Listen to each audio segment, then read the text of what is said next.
Keeps getting better. Chapter 20. The Israelites moved to Zin. Seems we are in year 14 now of the 40. They stayed at Kadesh and buried Miriam. She was dead. The several million people were without water and started crying about their home in Egypt again. Why hadn't the Lord killed them all already? The desert is a wretched place for a camp of millions. So the Lord tells Moses and Aaron to talk to the rock before the whole community. Verse 10. Listen, you rebels, shall we get water for you out of this rock? Sure, Lord, that's a great idea. Always copious amounts of water and rocks, especially in the desert. Who said that? I'll feed him his nuts. So Moses hit the rock twice with his stick, and out came enough water for all the people and beasts, which means something like a river. I still find it hard to believe that anyone would make a religion from a bad horror fairy tale, but it happens over and over. The Lord was pissed because he said, talk to the rock, and Moses hit it. Verse 12, because you did not trust me enough to affirm my sanctity in the sight of the Israelite people, therefore you shall not lead this congregation into the land that I have given them. Then they asked the king of Edom if they could walk on through with a few million people and several million animals. They promised to stay on the king's highway. No, you come near us, we hack you down. It's but a small matter. Small matter? You are a mad, unhealthy lot of bloody cattle-worshipping, ignorant, thieving murderers. Fuck off. So they went to Mount Horn, near the land of Edom. Moses, since you hit the rock, instead of talking to it, Aaron must die. Did you catch that? We'll say it again. Moses, since you hit the rock instead of talking to it, Aaron must die. Fair enough. So they hiked up the hill, took Aaron's clothes off and put them on Eleazar. The narrator would say that Eleazar was the son of Moses. Verse 26, there Aaron shall be gathered unto the dead.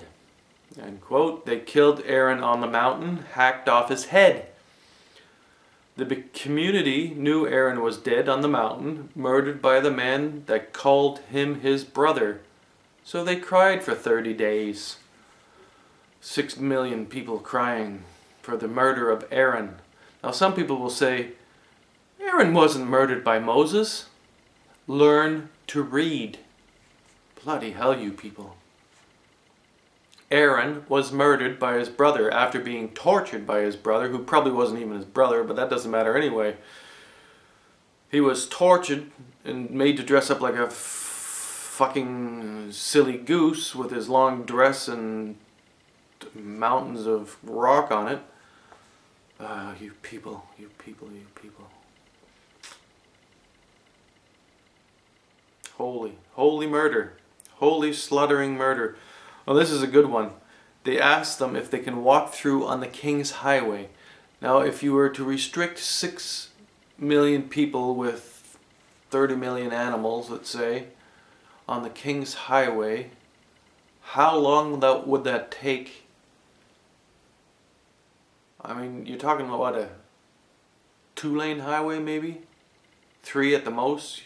You're not talking like a 17-lane highway going to Toronto or Montreal or wherever else they have them. Probably they have them in the States as well. Like the States is covered in tarmac. Cars are holy. Want to talk about cars? Fucking cars. More people die in cars than wars these days. Cars are bloody holy. I mean, how much of our resources are put into making cars, propelling cars,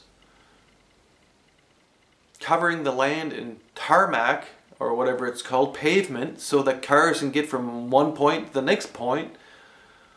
Wow, holy fucking cars. I don't think we're getting any better. I think we're just changing our evil ways. I don't think evil is the right word. I think we usually say idiotic. Idiots. I mean, these people were obviously idiots. Hopefully there's not very much truth in it, but the idiocy might be true.